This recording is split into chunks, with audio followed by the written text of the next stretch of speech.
Okay, so let us start with where we left last time. So far we have discussed what is data science. We also looked at data science process, and then we spent a good amount of time in actually looking at how we could do that in Python and R Python, and Nine is a open source tool. So now we look at the overall perspective view of what are data science tools are available, and then finally we look at what are the career prospects in data science. So let us start with data science tools. So when we talk about data science tools, first we'll talk about programming languages, then we'll talk about data visualization tools, then we'll talk about data science and machine learning platform, which has a new product category that has evolved over a period of time, and we'll specifically discuss that.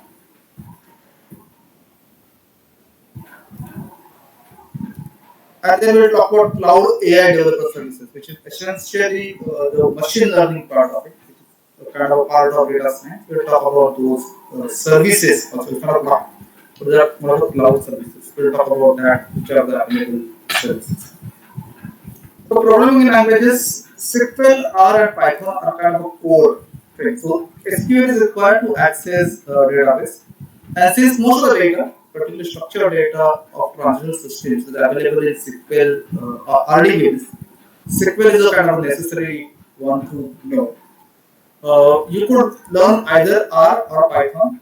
As I mentioned earlier, uh, many non-programmers are comfortable with R. Many MBAs with no interest or intention to do any programming, they are more comfortable with R. Though even in R also you do some programming, R programming, but not as as rigorous as maybe programming in Python. But as we also see, programming in Python may not be programming per se. There are specific libraries that you use.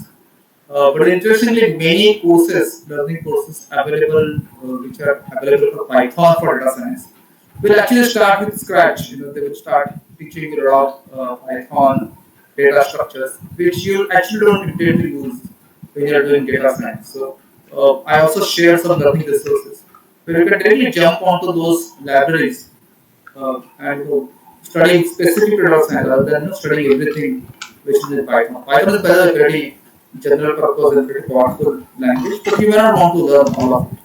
So these are the options for programming languages.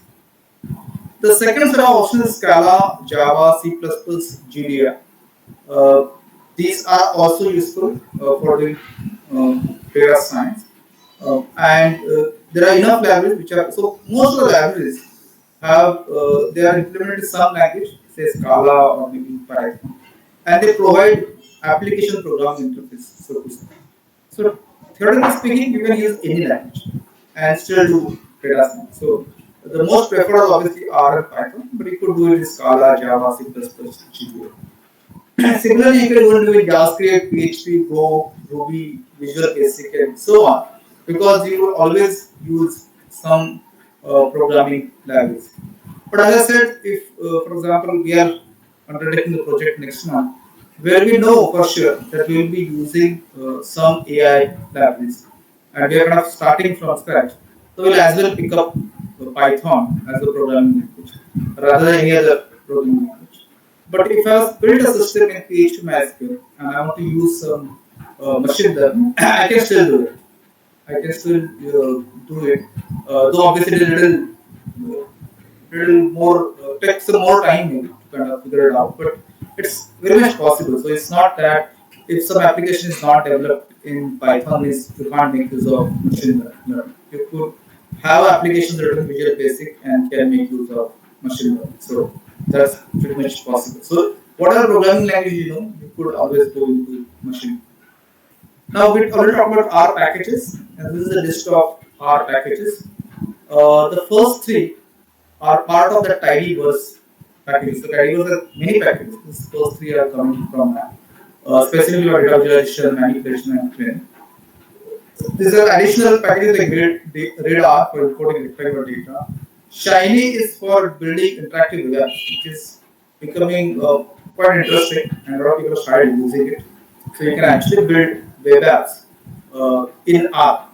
So that's something which is an interactive web apps. Obviously, more data science specific projects.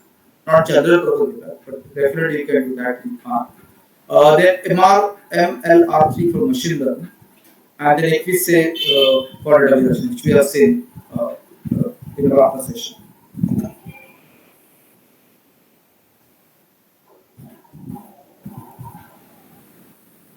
Now, Python libraries also we actually see we imported something called the pandas, which provide specific support for data structures and tools required for data science. There is a NumPy, which provides arrays and matrices. So pandas is built on NumPy. That is how they are structured. Then for visualization, we looked at Matplotlib, which provides popular plots and graphs. But there is also a new library called Seaborn, which provides more interesting plots like quick maps, time series, parallel plots, and so on. And there are again a few more libraries which are coming. Matplotlib is one of the oldest libraries, so it is widely used in that sense. And there are specific libraries for machine learning. So we use skikit-learn, which has regression, classification, clustering, algorithms. Then for deep learning, which is basically neural network, there are two choices essentially. One is called TensorFlow. One is called TensorFlow. The second is called PyTorch. Interestingly, both are open source software. Both are free software. Uh, but TensorFlow comes from Google. So Google developed it internally and then they outsourced it. Similarly, PyTorch was developed by Facebook internally and then they outsourced it. So both are kind of similar in functionality in a way. And if you're using Python, you would get API for it. Actually, there's a API library called Keras, which is built on TensorFlow and it is widely used in Python. So if you're doing in Python, you don't directly talk with TensorFlow, you use Keras actually. Keras in turn uses TensorFlow. So these are the options that you have, and between TensorFlow and PyTorch, you have a choice. I mean, you can do whatever you like to pick up. TensorFlow seems to be more popular, and many people kind of tend to use. There are more resources available for it, but technically speaking, both are similar, TensorFlow and PyTorch. Apache Spark Emlib is specifically used when you want to do with big data. So when we deal with big data, we talk about Hadoop. You might have heard this term Hadoop, which is a famous toolkit for processing big data. Now in Hadoop, there are actually two parts. One is called Hadoop file system, HDFS file system, Hadoop file system, and second is MapReduce algorithm, which basically works on the batch kind of paradigm. You kind of work in a batch programs with MapReduce. Now, Apache Spark is a library which is faster as compared to MapReduce. So Hadoop has two parts, right? One is for the related to storage, and other is for processing. So the one which is SDFS is SDFS, which is widely used for storage of big data. And then for processing, instead of MapReduce, people have started using Apache Spark. So that has become more popular. It is faster than MapReduce. Simply because MapReduce actually started with the thought process that we'll be using commodity software. And it was started with this batch program.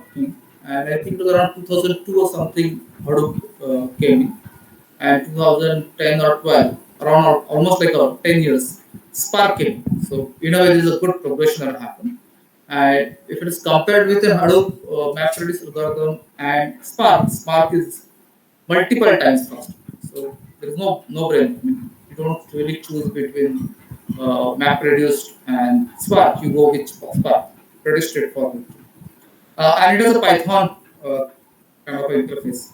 So if you are working in Python, and if you are dealing with large big data, and you want to do machine learning with big data, then you use Apache Spark Emlib. So this is kind of sought after library when it comes to machine learning, big data, kind of thing. So that's something which is of interest. Then coming to data visualization tools, Tableau is like seems to be number one. Microsoft Power BI comes second. This Apache Supercell is pretty new. Actually, it came up late last year. I have actually not so much explored it. It seems promising. It is an open source software developed by the people who work at Airbnb. So they developed it internally and then made it open source and put it in Apache. Seems to be interesting. I will be exploring it more, but it kind of some months old in a bit. So it was not there, and it's open source software, so it may take its own time to gain prominence. There is no marketing which will be done for this software. So only on the technical merit, if it is really good, this will get popularized. But looks interesting. I mean, Apache software are typically known for very good technical quality. And this has come from Airbnb. The people who built it also got a good reputation in open source software. So worth looking at it and exploring it in more detail. But I'm sure you may hear more about it if you're in data visualization space. So Tableau has obviously become very very popular in that sense. Uh, any questions so far?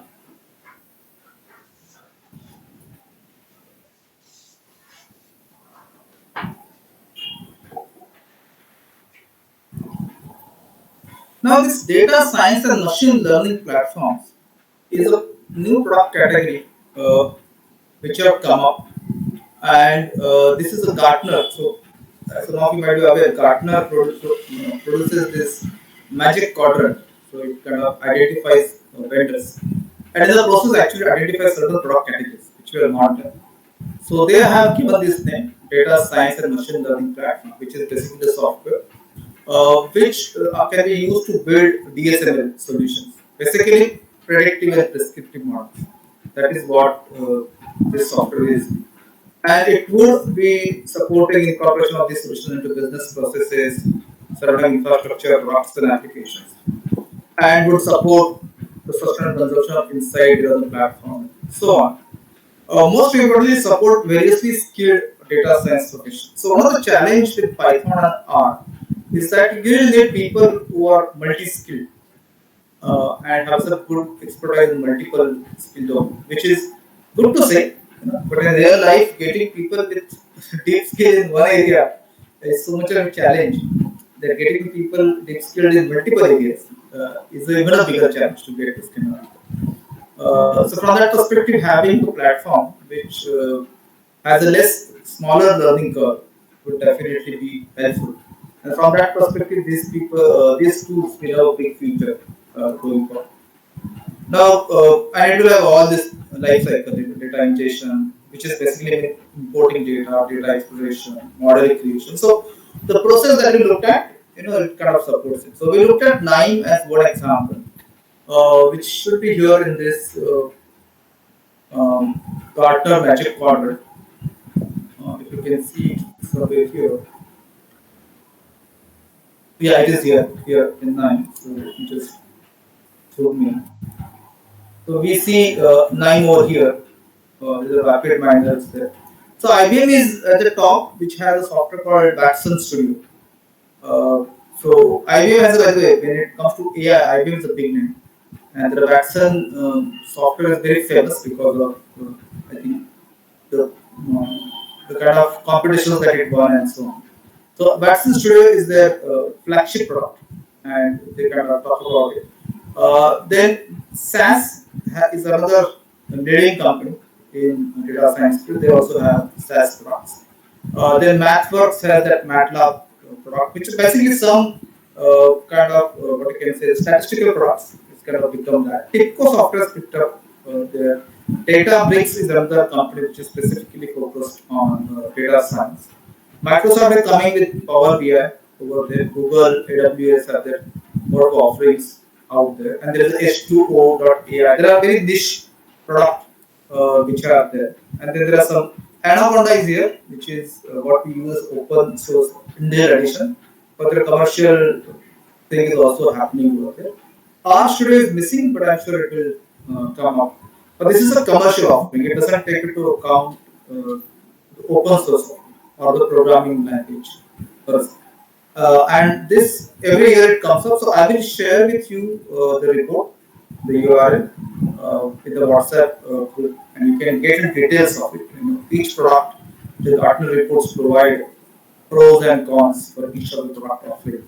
There's a good amount of reading, but it's worth looking at it to see which tools. If you are responsible for choosing a tool, it's a difficult job, but it's worth looking at it. So I'll share this report with you.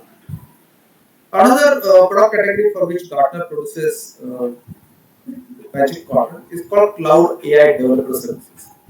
So what is happening here is that there are many machine models, machine learning models, which are you could use TensorFlow, for example, install it. You could have a server where you can install TensorFlow, train that neural network, but that's a good amount of investment, good amount of upfront investment because you will be buying hardware for it, and that could be pretty expensive.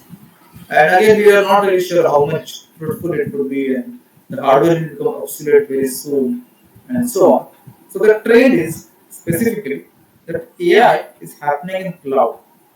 Rather, cloud actually becoming more relevant today, not because it is offering hosted ERP or software service like CRM and all that, which obviously Forget started. But now AI is more, the cloud computing is more used for offering AI services. So instead of putting TensorFlow on your machine, and your machine will get killed very soon if you start running all those AI tools on your machine, you will actually use cloud. So even IBM Watson Studio is available as both as a desktop and as well as on cloud. So in cloud you use your desktop or laptop, essentially the front end. But all the processing happens on cloud. And that seems to be the trend. People are actually using cloud services more than anything else. So, and then what is happening interestingly is that you don't need to have very deep data science expertise because you don't need to really learn TensorFlow so much in detail. You could actually understand what TensorFlow does and how it could be used. You don't need to really understand enough about it so that you can install. So it's again same right versus buy kind of decision. So when you are buying any property or a car or something like that, you need to know have some more expertise about it. But when you rent it, you are just focused on using it. So you don't need to take so much in-depth understanding of it. So that is what is also driving the adoption of these cloud AI developer services. And you can do very high-end kind of algorithms. And most of the time, these services also offer ready solutions. So, for example, if you're looking at sentiment analysis, you can build your own model in Python or in R using some machine learning kind of algorithms. But you could get a sentiment analysis as a model ready to use, where you can just feed in what are the brand names and what you search and so on. And the model is kind of built. So you have got some libraries, just basic algorithms, and then you got something on top of it, which is something with sentiment analysis. And you just use sentiment analysis now. So you don't have to build sentiments. You actually use it as as a service. So this is becoming very interesting, and you will see more of these uses because that eliminates the need we have deep expertise in multiple things. You basically develop skills in terms of knowing how to use these services. So that this is going to pick up in a big way. And if you see the magic quadrant and the top right corner here, you see the obvious companies: Microsoft, Google, IBM, AWS. And these four companies are going to dominate this market for sure going forward. There is obviously a good competition may come from Alibaba Cloud, but it's limited to China. And there are some startup companies, promising startup companies like H2O.ai, uh, which may give a good competition. And perhaps Oracle and Salesforce will try to catch up. But the most possibly, uh, Microsoft, Google, IBM, and AWS will dominate. And Azure, for example, has picked up very well in this regard. So Microsoft actually, after Windows, they have become very, they focus on cloud, they build the Azure platform very specifically. And now they are focusing very well on the AI services. So they may become a very dominant player in AI space, AI services kind of developer services particularly. So all that big developer community of Microsoft, they're kind of moving to build intelligent solutions using clouds. That is something which is happening. Again, I will share the report, the Gartner report. This is a detailed report, web page. I will share the URL with you, which you could go through in detail. Uh, any questions so far?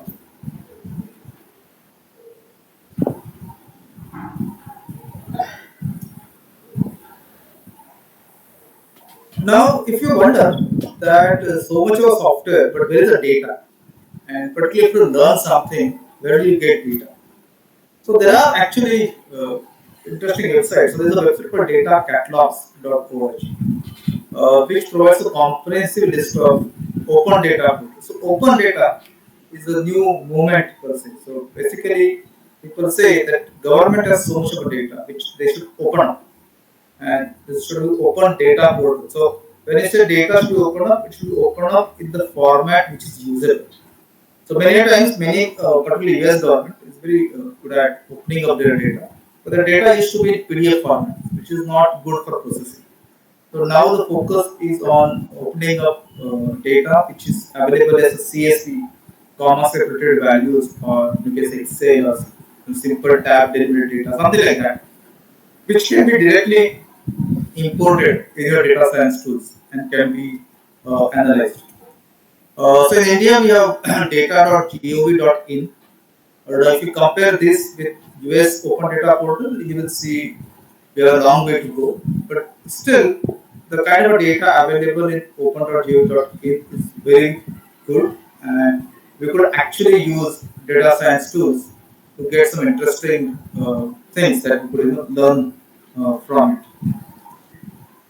If you want some kind of inspiration, I will also share a TED talk. It's an old, I mean, around 6, 7 years old talk, given by a person who used open data from New York City uh, government, New York City city government, essentially. And they have done many applications on top of it. So the whole idea is that you can actually build many apps, mobile apps or web apps, based on the data which is coming from government. So New York City, by the way, one of the pioneering city in releasing a lot of open data, and they have improved in the kind of delivery that they have done. In India, unfortunately, we have got data.gov.in, but no city specific data. Obviously, we have RTI, you can write to information and you can always ask. And I know people who actually get data, but the data comes in PDF format. So you need to scratch the data and analyze it. It becomes a little challenging to do that. But as I said, 80% of time goes in acquiring and cleaning data. So it's not surprising. But hopefully, open data becomes the norm, and then you could actually get that. There's also search engine for data sets. So if you want to really search some data, raw data is available. So you could use this dataset search.research.google.com. And there's a public data platform called Kaggle. This is an interesting company. It's a subsidiary of Google. And it's a very interesting platform where you could get a lot of data sets for free. There are many companies who announce competitions where they share data and you kind of do some analysis and you can win prizes. So Kaggle has become very famous for it. So if you are serious in data science, then you kind of should take a membership. It also has many courses, online courses which are available.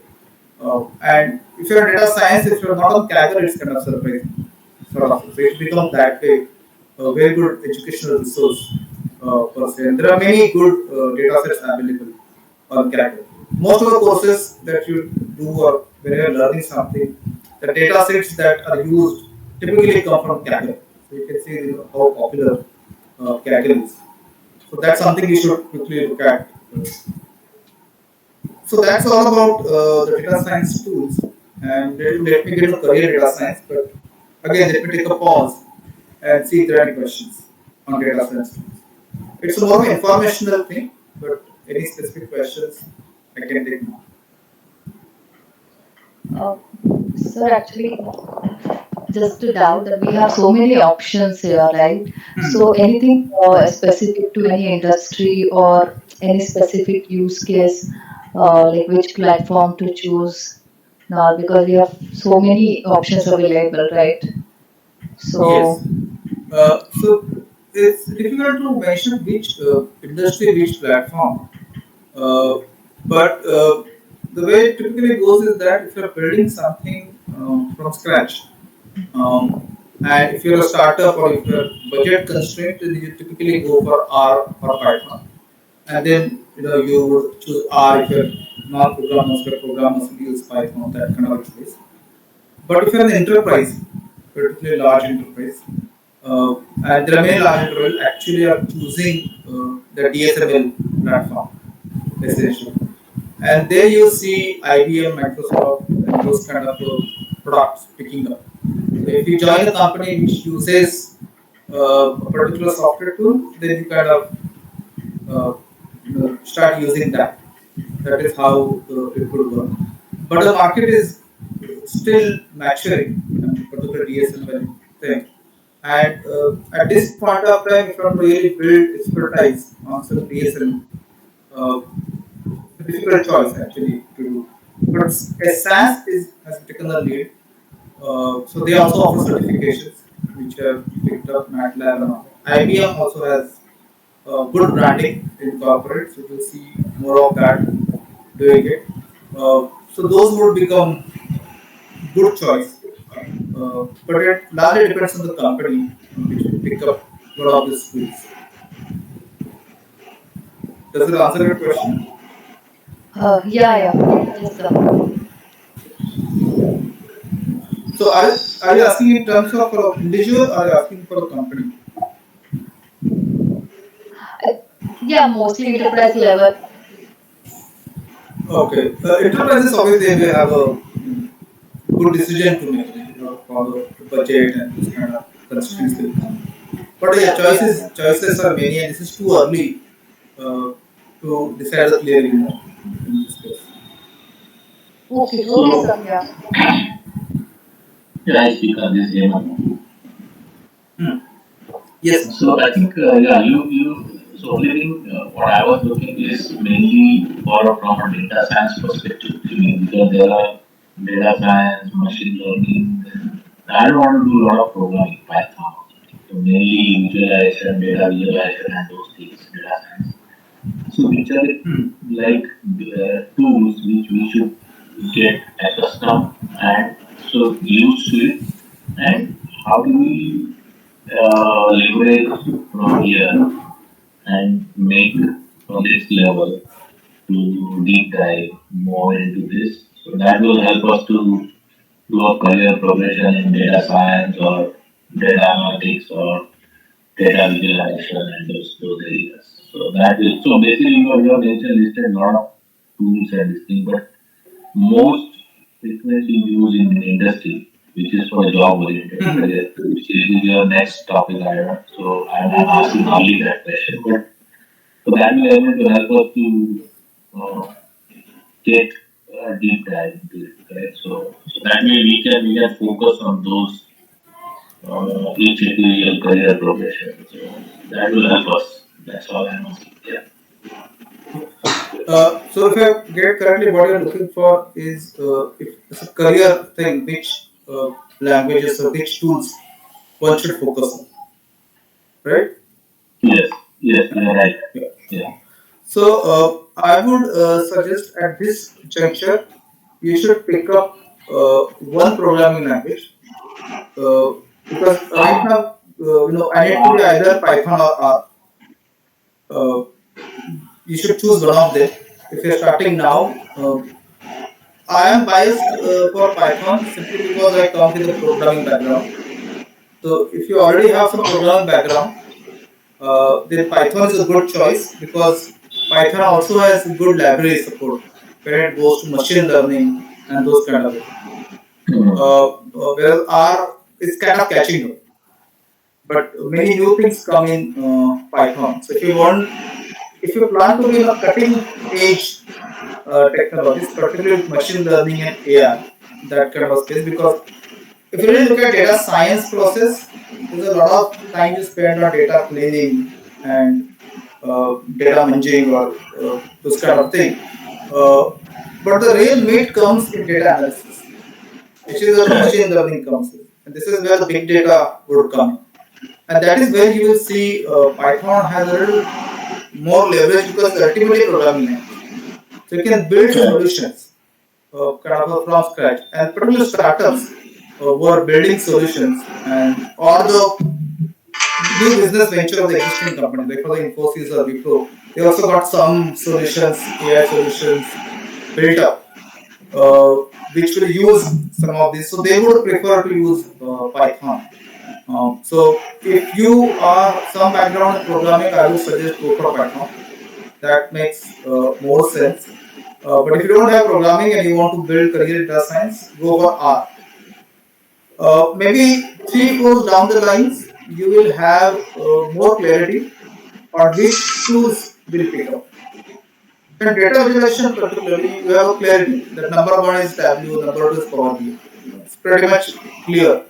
Um, but when it comes to DSML platform, that clarity is not there as of now. There are many tools, and which one to choose is a very difficult question to answer as of now. Maybe 3 4 years down the line, one of these will become important. But at this point of time, it's pretty open field, very early to kind of zero down. But one of these tools will become, I mean, particularly the top right corner, which is what for the leaders like SAS, IBM, TIPCO, Databricks, are more likely to succeed than something like Alibaba Cloud or Cloudera or Samsung SD or Domino. So you could actually more focus on the top right corner, the leaders, when it comes to DSML platform. Similarly, for cloud AI, I guess the choice is pretty clear. There are only 4 vendors. And when it comes to cloud, these are kind of de facto: Microsoft, Google, IBM, and AWS. So we will choose one of them. Whichever you choose could be a personal choice, but choosing anything other than that will not make some sense. Okay, so you have to choose one of them. So depending on what you're comfortable with, you could choose. But again, which will become a the leader will take some time, maybe some years to get a clarity on who's number one out there. Yeah. So in terms of role, when you suppose you are doing a management role or something, okay. So in terms of management role, so you should be aware of those areas of data science and data analytics and those areas. So what exactly they will play that role and what kind of like for a for a data analyst or data science person. So what are the rules typically for the data science we have in hand and how we can leverage from this experience? That's all I'm asking. Are you getting that question? Yeah. So what I'm understanding is, if you are looking at managerial position and you're looking at managing data Managerial science project, position, managerial positions in the data science, okay, yes. or in that. So basically, I've managed those projects Mhm. and I've built some expertise or some challenges what we come across Mhm. the data science or those projects. Okay, related because there's a lot of in my project or so in my team or my company or something where I'm working for a client. So they have data science as a portfolio, okay. Mhm. But what exactly they do a cloud migration, they do because a lot of things are there in their in-house Mhm. servers, correct? So now they are moving into cloud-based AWS or Azure or something kind of that environment, and they are trying to, I don't know. So again you are saying SQL is the best way, correct? But right now for the big data and those things, those are all columnar based, so they don't use a SQL, correct? So they use a different query language, correct? So Yes. not the structured, correct? So because there Correct. are a lot of unstructured data and all of this, so Right. MongoDB and those things. Right. So those things are being utilized right now in the industry, Hmm. and they are being using that's all those tools, the big data Hadoop Right. and the things are being used across. So and also for the SAP they are using HANA and all that. But that Yes. is fine. But I see a lot of big requirement for the BI, the Microsoft BI, Hmm. which is where I'm seeing. So these are the three areas which are all coming. So in short, the industry is evolving, but Hmm. this data science is there for the last 5 years or 4 years. So what is the maturity level and what kind of a role specific so that we should be focused on those roles and we should articulate our existing projects or something Hmm.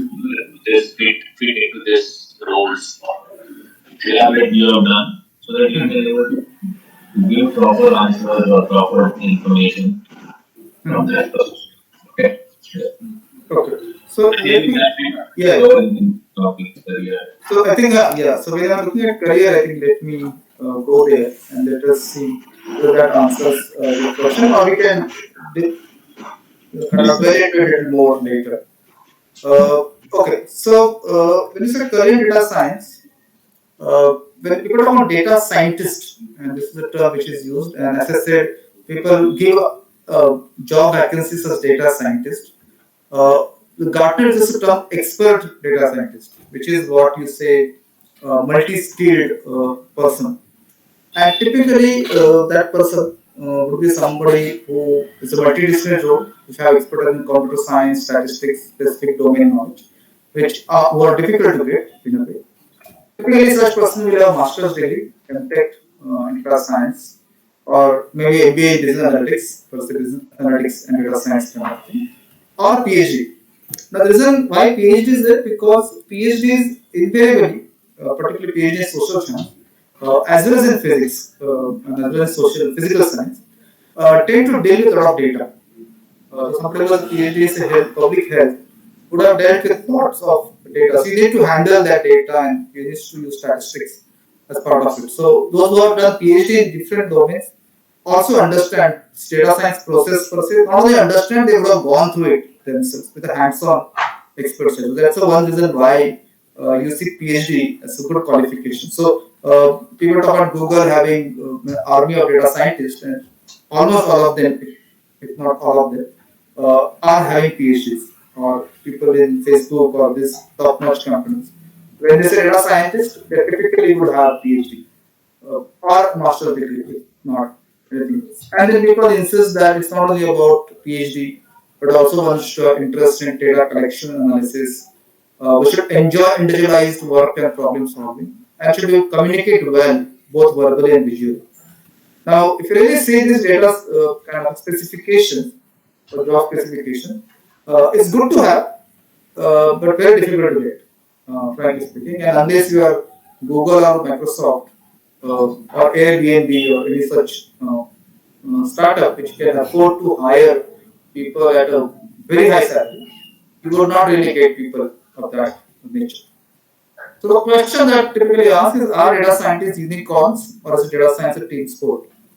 So it is, and I guess the answer is right there, that people say that is actually a team sport. So a data science project will actually have many roles, so to say, and it's not that one person will do a job, but there need to be a lot more people involved in doing it. So if you have tracked the history of computer science or programming, there used to be a role called chief programmer. So if you read those books, I forgot the name of the book. It's a very famous book by IBM written. Where people talk about chief programmer, the person who does programming also does architecture, design, and do program. And is the expert person. It's called typically carry a title called chief programmer. But today you do IT projects, you don't have chief programmers. You have architects, you have programmers, you have testers, again you have manual testers, you have automated testers.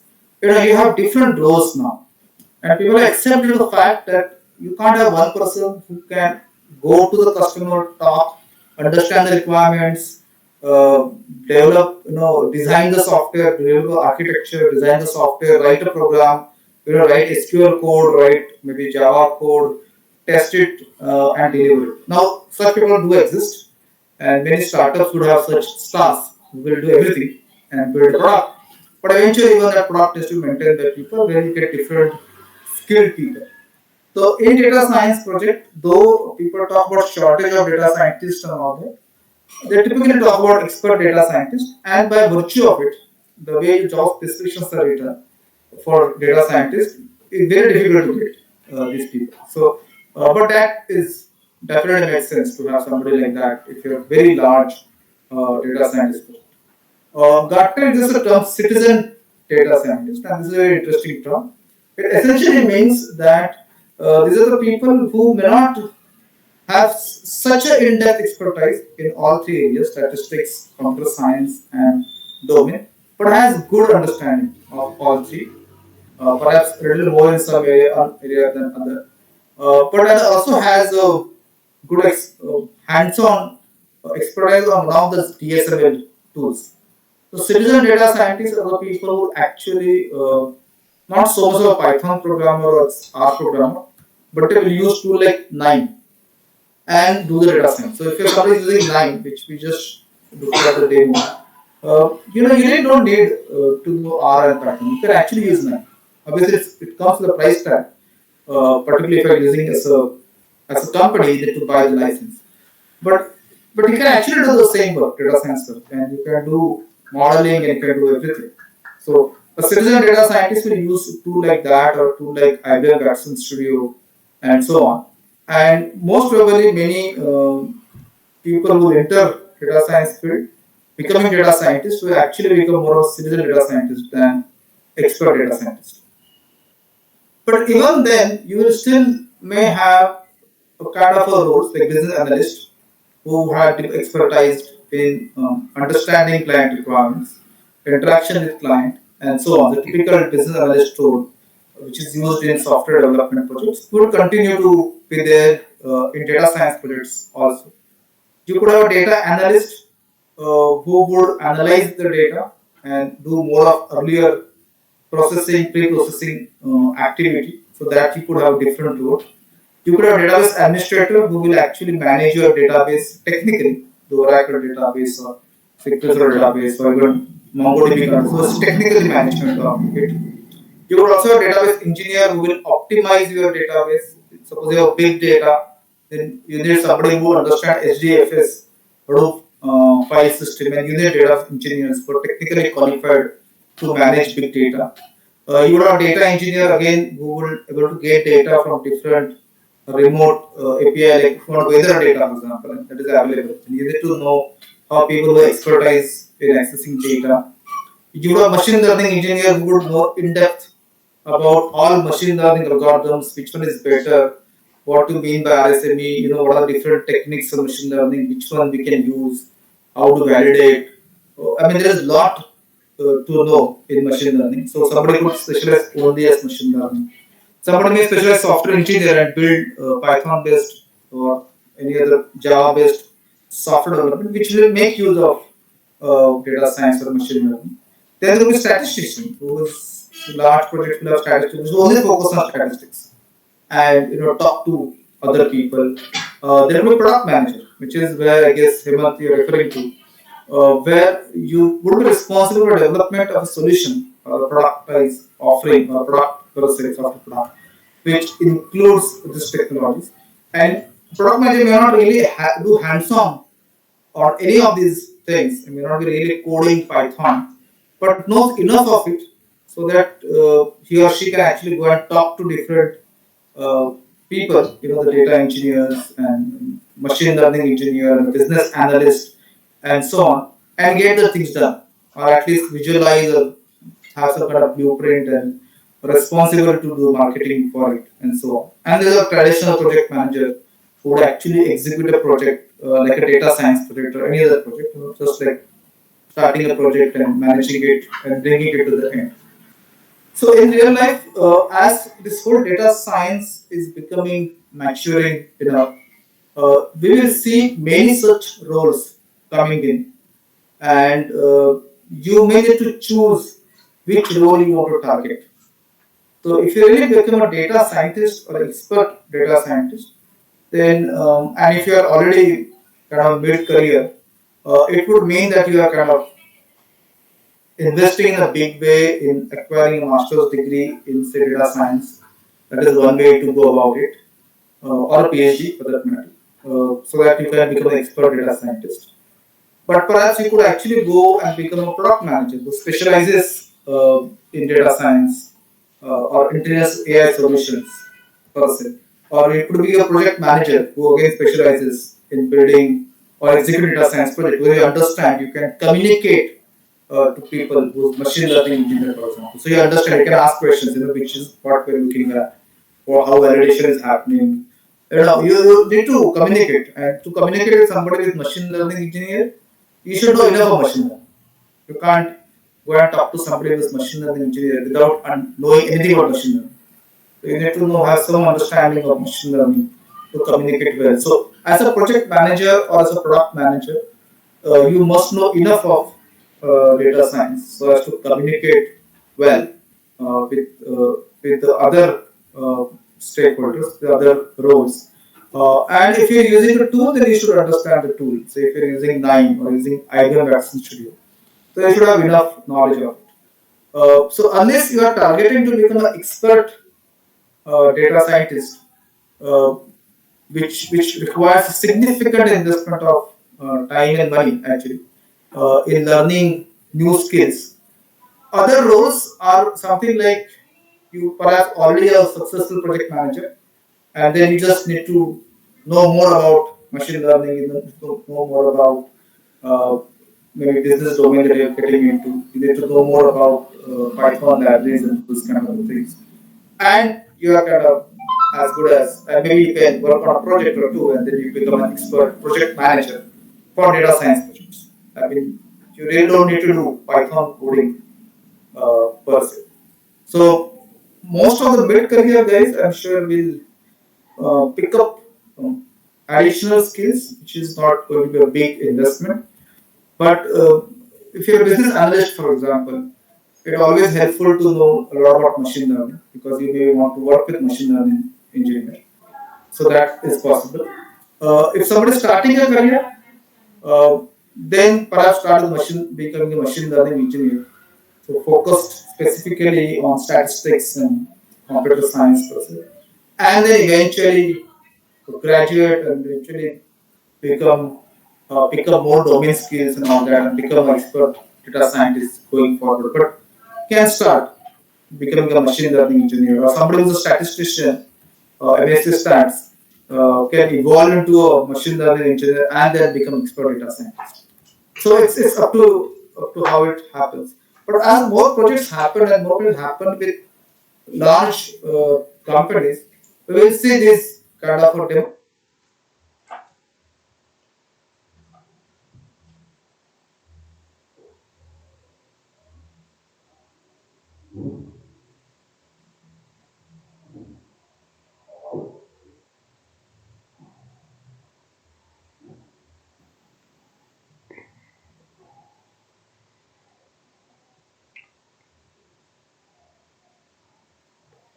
Yes, sir.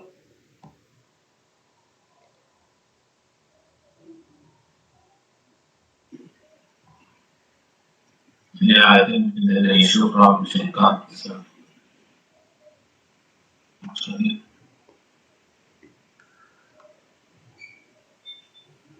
Shrikant, are you able to hear us?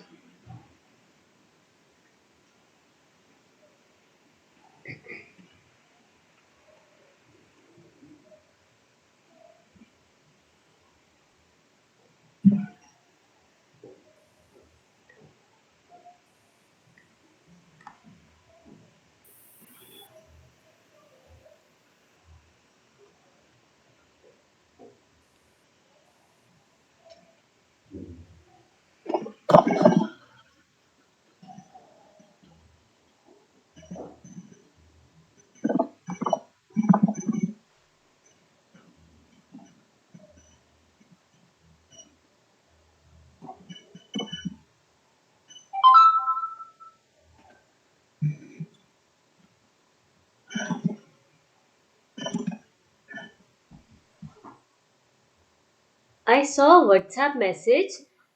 There is no electricity, so lost connectivity from Shiftan side in WhatsApp group. So we can connect to the WhatsApp group then. His voice will come from there. I don't know. If that is if he is having a mobile data. And how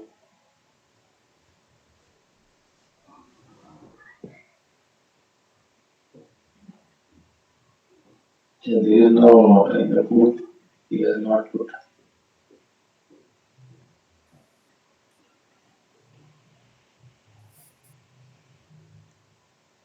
Sir has joined.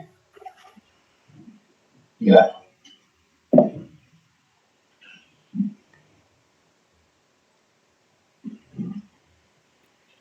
Hello, can you hear me? Yes, yes, we can hear you. Yes. So sorry. So we lost actually completely here this area. But fortunately, we are at home. So yeah. So on the last slide that I was referring to, basically I was mentioning that there are different skills, and the depth of the skill will determine different roles. See, today, not many job openings are coming for data scientists, but in reality, they may be looking for job data analysts, or the people who can work with data visualization for strategy or Power BI. And the expectation setting will happen eventually, and there will be different roles that will be picked up. So that's all I had. So let me open for questions.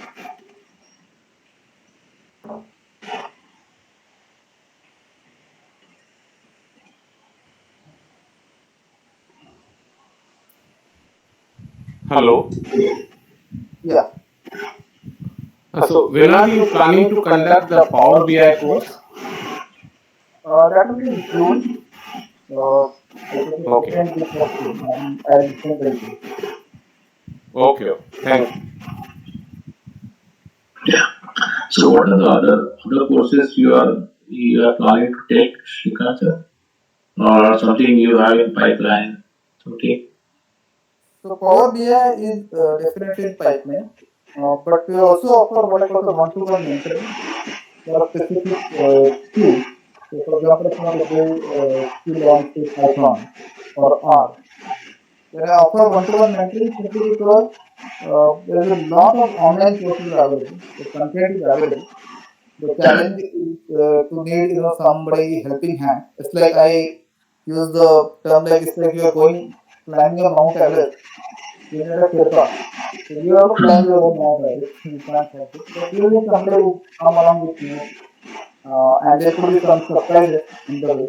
If you get stuck somewhere where something you have done it before, so would help you give a guidance. So that is the model that I'm trying to use for data science courses. So instead of making a batches for data science courses, except for the like Power BI or fundamental data science, I'm more offering one-to-one mentoring. And then depending on what you already know and what you want to do, you could decide a learning skill. Okay. So only thing which I don't know. So only thing which we are looking is more to because we have that Udemy and a lot of other courses we are going through some of them. So but to quickly get into something a role or something for a career oriented, I think the people must be looking for something in the role which is good for suppose the business analyst is there and he wanted to become a data analyst or something kind of or a product owner or a scientist because if I have a statistics background, how do I leverage my statistics to this area? So I would have to refresh because I've been doing for so long. So I wanted to understand that. So maybe I will connect with you one to one. We can have a conversation. But as a looks to be this is just the beginning.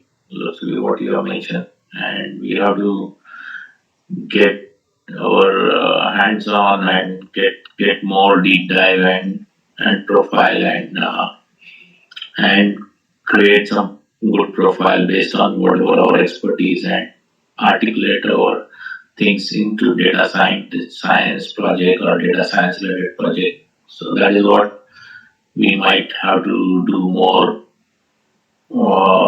findings and maybe your help if you have some of those like features, roles, and responsibility what you have mentioned. So if we have some detail or something on that, that will help us to more deep dive for that role. What we have to do. Okay. Yes, yes. So as part of this course, we can anyway have one-to-one mentoring session, and then we can also define if there are some mentoring support based for this, we can explore that in that mentoring session. Yeah. Okay. Okay. I think yeah we will look forward for your other BI course. So that will help us. So yeah, that is you are planning to do it in June, correct? That's what you're Yeah, planning. early June. Yes. Okay. Yeah, and also I'll circulate whatever I have friends who are here, and I'll forward your this thing. So if you have some this course again, please let us know so that I'll share with my some of the other friends. Okay. Sure, sure. Thank you. Thank you. That will be really helpful. Yeah. Okay. Yeah. I think it was very nice to start at least to know what's data science, what's machine learning, what AI tools we have been using, but now we have to go into that a deep dive on that, and we have to understand those R programming and Python. That is the next level of learning, which is what that's a takeaway from this. That's all I'm saying. Great, great. Thank you. Okay. Any other question from anyone else?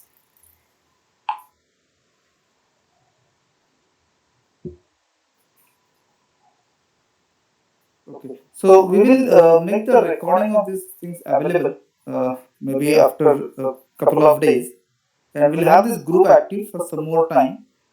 And I would suggest to kind of join a Telegram group later where I keep on posting some learning resources about data science. So that could also be helpful.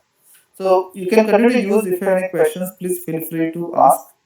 And if you wish to schedule a kind of a one-to-one mentoring session, that you could also do it maybe till Thursday or so. We could have that, and you can connect me directly for scheduling that particular session. So, Okay. so if there are no questions further, we can close the session.